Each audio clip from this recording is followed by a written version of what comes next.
Hi, I'm Amy Arata, and I am the Assistant House Minority Leader. And I also have a background in science. I went to the University of California at Davis, and a long time ago, and I worked on vaccines and animals and kind of a preliminary PCR test, sort of like the COVID test that we've heard a lot about recently. And I think that one of the reasons I was selected as assistant leaders because people know I care. They know I care about them and they know they can trust me. And because I want to get to the truth. And that's why today I'm interviewing two doctors to help get to the truth about what the recent abortion bill, LD 1619, really entails. And so I'm talking to Dr. Danae Kershner and Dr. Charlotte Paolini. Dr. Kershner is a family medicine physician in Fort Kent. She's board certified by the American Osteopathic Association of Family Practice and completed her residency at Eastern Maine Medical Center in Bangor. She's the director of the Maine chapter of the American Academy of Medical Ethics. Dr. Paolini is board certified in family medicine and has held a certificate of added qualification in geriatrics. She spent most of her career as an academic physician, teaching in 3 different medical schools, most recently at the University of New England College of Osteopathic Medicine. She continues to teach and to work part-time in geriatrics practice in Southern Maine. She's co-director of the Maine chapter of the American Academy of Medical Ethics. Thank you, ladies, for being here with me today. So let's start out with the basics. What is the current abortion law in Maine? Dr. Paolini, would you like to start? Sure. Currently, the abortion in Maine is legal for any reason up to the point of viability, which is typically around 22 to 24 weeks, generally speaking. This question of viability varies based on the situation and the doctor's own interpretation. Other variables like the health of the mother, the health of the baby in the womb, all play into viability. So abortions can be performed after viability if the health and the life of the mother is at risk. Under the current law, conditions like ectopic or molar pregnancies are covered because those can be life-threatening situations for the mother. Those are an abnormal pregnancy state, and so the viability is certainly in question, and certainly the health and the life of the mother is put at high risk. So that's currently what abortion looks like in Maine. Thank you. The next question is for Dr. Kershner. If LD 1619 passes, the new law will read in part, quote, after viability, an abortion may be performed only when it is necessary in the professional judgment of a physician licensed pursuant to Title 32, Chapter 36 or 48. In your opinion, is it clear what constitutes necessary? This proposal seems to leave it to the subjective opinion of any person with a medical license. Can you talk to me about how you see this change impacting abortion in Maine? Thank you, Representative Arata. I just want to tell you how grateful we are to have this opportunity and for your willingness to host this interview. This is, as physicians, we have invested our lives and careers into the state of healthcare in Maine, and this bill is very, very concerning to us for the reasons you just stated. The wording in LD 1619 is extremely ambiguous and open to immense variation in interpretation. Necessary could mean many, many things. We've already, under Maine law, the health and life of the mother is already a covered entity. So it certainly means expanding beyond that. In the situation that brought Governor Mills to make this into a bill and introduce it was a situation of a mother who had a baby named Cameron, and Cameron was diagnosed with skeletal dysplasia, and we don't know the variability of life for those children can be extremely different, and so this mother opted to terminate the life of her child in another state, and I think that's what led Governor Mills to have some concern there. But we often think of babies who we don't anticipate having the full extent of life or the full quality of life. But we don't have a crystal ball as physicians, and we don't know what that will be. As I heard recently, the statement, "We are physicians, but we're not prophets and or wizards, and we cannot know the future." I know from personal experience the variability of this interpretation. I have a little niece who is named Adriana, and before Adriana was born, she was diagnosed with trisomy 18. We know that it's uncommon, in fact, quite rare for trisomy 18 babies to grow to adulthood.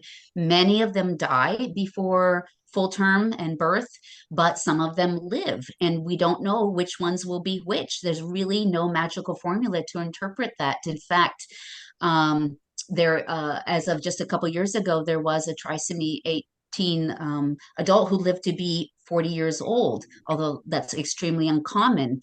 Well, little Adriana's parents were given the opportunity on multiple occasions to end her life early, and they chose not to do that. However, she was born, and she lived 72 days, and her life was very precious, and they enjoyed her, they bonded with her, and she has such a special meaning, and she died of natural causes. But they didn't know if she would live to be 2 days or 2 years or 12 years. And so, although the perinatologist who recommended abortion to her parents could have said she's not going to live, this could be a medically necessary abortion. Her parents chose not to end her life early. And so, again, this can be extremes in what medically, or actually the bill doesn't even say medically, it just says necessary in the professional judgment of a physician. That's extremely broad to interpretation. Oh, thank you. That's very interesting. So Dr. Paolini, expanding upon that, so if 1619 passes, in theory, a doctor could decide that an abortion of a viable baby is necessary in their judgment because of a diagnosis like Down syndrome or cerebral palsy or spina bifida, or even deafness or blindness, or maybe even because the mother's anxiety about the race or gender of the baby, or other outside factors like financial instability or a failed relationship. Is that true? That's correct. That's correct. So as the current abortion law in Maine says, that we're really concerned about the life and the health of the mother. That's where the focus is. And a lot of the things that you mentioned, some of the things that you mentioned have to do specifically with the baby in the womb, but also the mental health, the physical health of the mother. But not all of those things are life-threatening. No one's going to die from having Down syndrome. I take care of a lot of people from that population, and they work and they produce, and they're lovely individuals who I really enjoy having in my practice.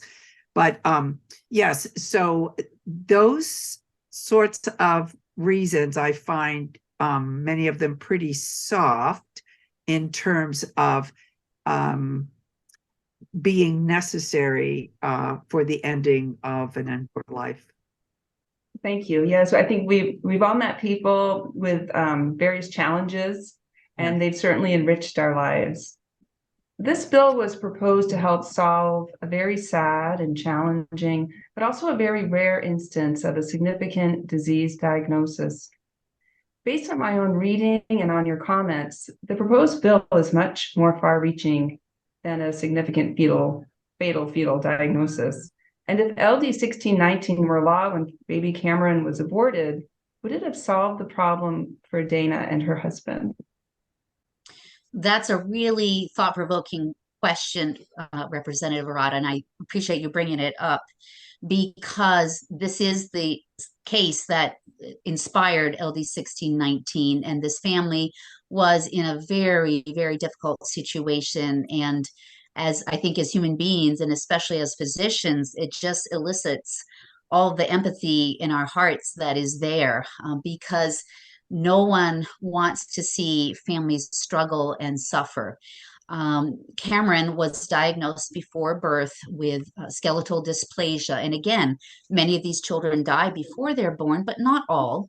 And we can think of it as a terminal condition, but again, there's wide variability in how children live with this condition. And so I think that people frequently think if I end the life of this child prematurely, this will help my suffering. I don't have to go through this whole process of grief or caring for a child with so many disabilities.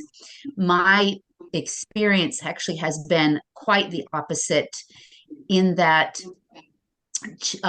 families where we nourish this child as long as this child's life is naturally existing, and we meet the needs of this child as much as we reasonably can. When that child's life is ended, this has been a precious life. You just mentioned it in previous comments, is the lives of these individuals impact us, and trying to terminate a life of a child before natural birth doesn't change the fact that there's a loss, that there's grief, that there's suffering, and that there's death, regardless of when it occurs. And there are risks involved to the mom for inducing labor, or ending the life of this child artificially. It's a notable interest, if I might add this here too, as well, that one of the proponents for this bill, Dr. Shannon Carr, was involved in a deposition for a death of a young woman, 23 years old, in New Mexico, where this young woman was given the means by which to perform late-term abortion at home, and she ended up dying. So in some ways, we don't solve the problem. We actually introduce more problems along the way. And this is what we would really like to see not come to pass in Maine. Yes, thank you for bringing that up. I heard that a young woman died from a late-term abortion in New Mexico, and her doctor came to Maine and advocated for this bill and for late-term abortions. And you would think that once that happened, that would have impacted her and caused some introspection and maybe a reevaluation of what she does for a living. But apparently that wasn't the case. She doubled down on it, and now she's working in Maine. Dr. Paolini, so you both work in a highly regulated field. Does it seem strange to you that we would pass a law giving a physician such broad power of authority to determine whether a baby gets to live or die? Absolutely. In fact, it scares me to death. I mean, we are physicians. We have feet of clay. We need to be regulated. We have to take, board exams on a regular basis to make sure that we are competent and that we know how to diagnose and treat appropriately. And we have to report to our state boards and be licensed to do the things that we do, and that license has to be renewed on a regular basis. We're highly monitored, and to have a bill like this where it's so open-ended, it seems to me like a slippery slope, and that it is opening us up to maybe more accessible and available abortion care, but I'm concerned about the safety issues in Maine. Yes, absolutely. I know that a long time ago, I worked in a laboratory at Boston University. It was part of the Naval Blood Research Laboratory, and we worked with baboons, and that was highly regulated. And I'm glad. I wanted those doctors who were doing experiments on baboons to be highly regulated because I don't want to mistreat an animal. So you would think that we would have pretty high standards for physicians in Maine as well. Dr. Kershner, my colleagues and I hear constantly that Mainers should just trust their doctors, or that this is just a conversation between a woman and her doctor. Now, I would hope I would trust my doctor, and if I didn't, I could go find a new one. That said, just trust me. It doesn't really work in politics, and it isn't typically how I like to craft policy to protect Mainers. And can you give us some perspective on this idea? The scope of practice is often mentioned, and can you explain what that means and what that means if this bill were to pass? That is a very loaded question, and I'm glad you brought that up.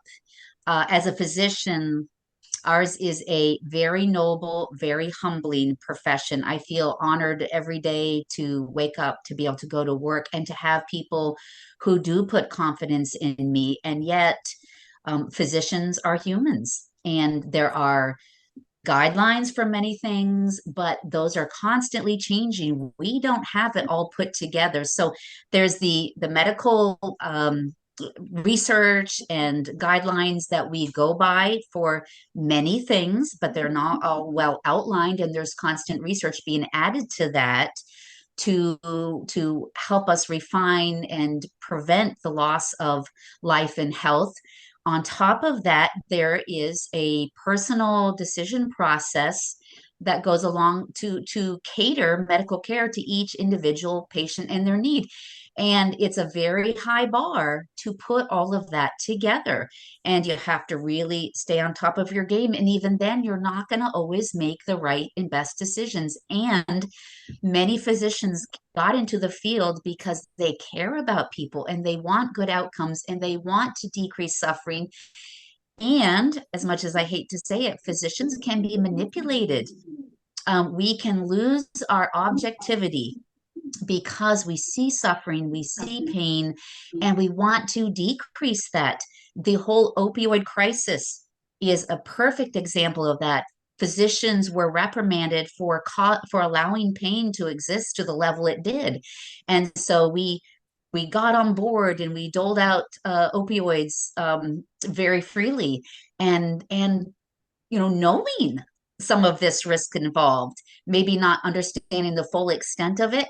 And now we have so many, deaths and so many behaviors and so many disruptions in people's lives and homes because of what we did. Now the table has turned. We see all this harm. Now doctors are told, don't prescribe narcotics, decrease, diminish, pull back. And now we have patients who come and beg and plead and do terrible things to themselves so that we'll be drawn into this desire to want to prescribe these things. Sometimes this pain is real. Sometimes it's mental pain that that the patients want treated. Sometimes it's real pain. Sometimes it's all a combination. How do you parse that out? And yet, I can see a patient and yeah, you got a hard lot in life and my heart goes out to you. Maybe just a couple, a week or two of oxycodone would really help you out. And physicians can be so manipulated by their empathy, and not necessarily by people who are trying to do evil, by people who are in a tough situation, and our hearts go out to them so we can justify things and warp it in our own minds why it's okay, or anticipate in this situation's okay and in this it's not, and that can be construed and twisted in so many ways by people trying to do the right things and wanting to do the right things. And late term abortion is not one of those areas like narcotics that are researched well, that we understand all the implications in long term mental health, in long term physical health, and its financial constructs on families that suffer loss and grief and remorse.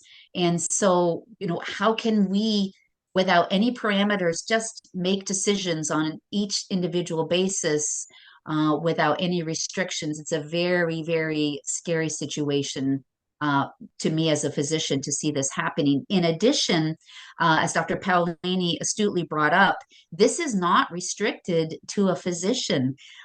This can include other clinicians such as nurse practitioners, physician's assistants, and who are lovely, wonderful, skilled people, but they aren't trained to the degree that physicians are trained. And LD 1619 includes people who have no medical training, and there's no recourse for these people, assisting with late-term abortions. They have no medical license to pull, and so trusting your physician, it goes way, way beyond just that terminology and that construct that's presented. If I could just jump in for a moment, I hope that's okay. Absolutely. Thank you. Listening to this and thinking about it a little bit more, we've had conversations prior to this session reviewing all of this, but we don't even require a second opinion. I mean, how many surgical procedures or diagnoses do we recommend to patients or give to patients? And they go, well, I think I want to hear someone else's thoughts about this. And personally, I encourage them, absolutely, go get a second opinion. I'll even, recommend another doc or specialist that can help you with this, because we want the patient's safety to be considered first. But there isn't even anything in this document that says anything about even a second opinion, which again would help with defining the necessariness of the procedure. So I just want to summarize. This bill does sound very extreme, and I want to make sure I understand it correctly.